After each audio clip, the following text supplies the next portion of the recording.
मेरे परम श्रद्धेय मम गुरु आपके श्री चरणों में मेरा व मेरे परिवार का और सकल दिगंबर जैन समाज जयपुर का कोटि नमोस्तु। पूर्ण श्री आपका ध्यान अंग्रेजी के दो शब्द की तरफ ध्यान केंद्रित करना चाहूँगा। इन शब्दों का प्रयोग वर्तमान में इतना ज़्यादा स्तर पर है, चाहे छोटा बच्चा हो या वयस्क हो, अभिवादन के तौर पर करते हैं। वे शब्द है सर और मैडम। इन शब्दों का प्रयोग कॉलेज, स्कूल, कार्यालय, व्यापार में बहुत ज़्यादा प्रचलित होने लगा है। हम लोग जब किसी से मिलते हैं, मेरी मैडम से मिल लो, ये सर हैं, इस तरह से प्रयोग करते रहते हैं। पूछरी जब इसका वास्तविक अर्थ पता लगा तो इन शब्दों से ग्लानि सी होने लगी है। इसका सर का वास्तविक अर्थ है स्लेव आई रिमेन, यानी कि स्लेव आई रिमेन, मैं गुलाम हूँ। और मैडम का अर्थ है यूरोप में जो महिलाएं वैश्यावृत्ति में लिप्त होती थी, उन महिला को, प्रमुखा को मैडम कहते थे। अभी गुरुदेव केरल पंचायत ने एक नया प्रयोग किया है सर और मैडम बोलने पर, और पत्र व्यवहार में भी इन शब्दों का प्रयोग पर निषेध कर दिया है। गुरुवर, हमारा आपसे निवेदन है कि ये हमारे पहले के जो शब्द हम लोग श्रीमती, आर्या, आई, अम्मा, मास्टर जी कहते थे उच्चारण करने में, तो मन प्रसन्न हो जाता। आज वही अंकल और आंटी में सारे संबंध स्थापित हो गए हैं। गुरुदेव, हमारी जिज्ञासा है कि हमारे आगम में या पहले के लोग अभिवादन के रूप में किन शब्दों का प्रयोग करते थे और हम लोग इन शब्दों से कैसे बच सकते हैं? कृपया मार्गदर्शन देने की कृपा करें। बहुत अच्छी बात कही। ये सब हमारी गुलाम मानसिकता का उदाहरण। अंग्रेज चले गए पर हमारी मानसिकता आज भी गुलाम।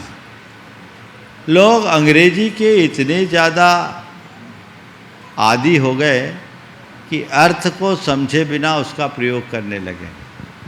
आपने जो दोनों अर्थ बताया मेरे संज्ञान में भी, लेकिन अब आप लोगों को आदत हो गई है अपने आप को गुलाम कहलवाने की और गुलामी करने की।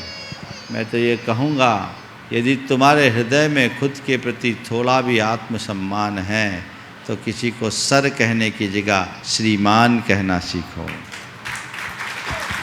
और तुम्हारे लिए किसी बहन बेटी के प्रति इज्जत है तो उसे मैडम कहने की जगह दीदी कहना सीखो। देखो जीवन में क्या आनंद है।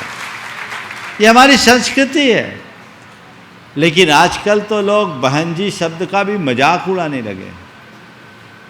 ये मनुष्य की विकृत होती हुई मानसिकता की पहचान है।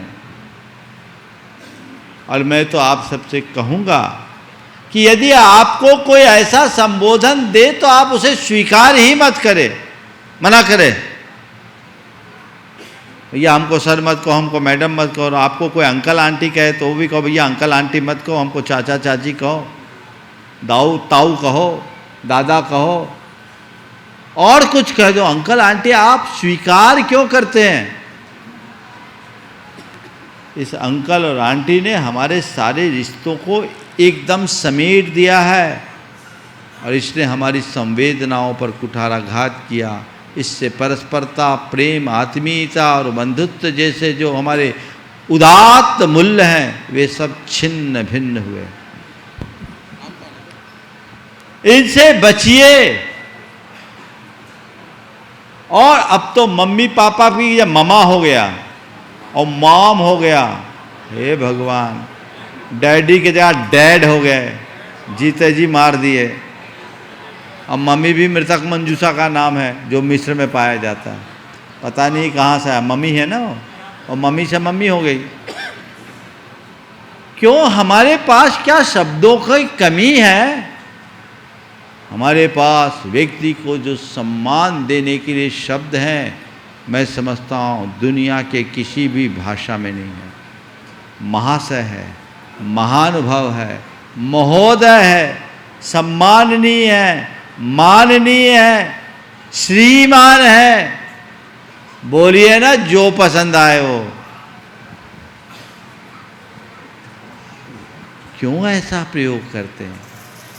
आपने बहुत ही अच्छी बात को यहाँ उपस्थित किया है।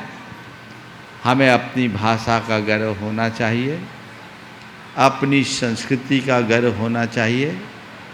आज हमारी गुलाम मानसिकता ने और अंग्रेजी माध्यम से चलने वाली पढ़ाई ने हमारी भाषा, हमारी भूषा, हमारा भोजन और हमारे भेषज चारों पर कुठाराघात करके हमारी भावना को भी बिगाड़ दिया है।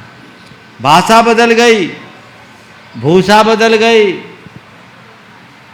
भोजन बदल गया, भैषज औषधि बदल गई, तो भावना कहाँ बचेगी? सब विदेशी है तो भाव देशी कैसे रहेंगे?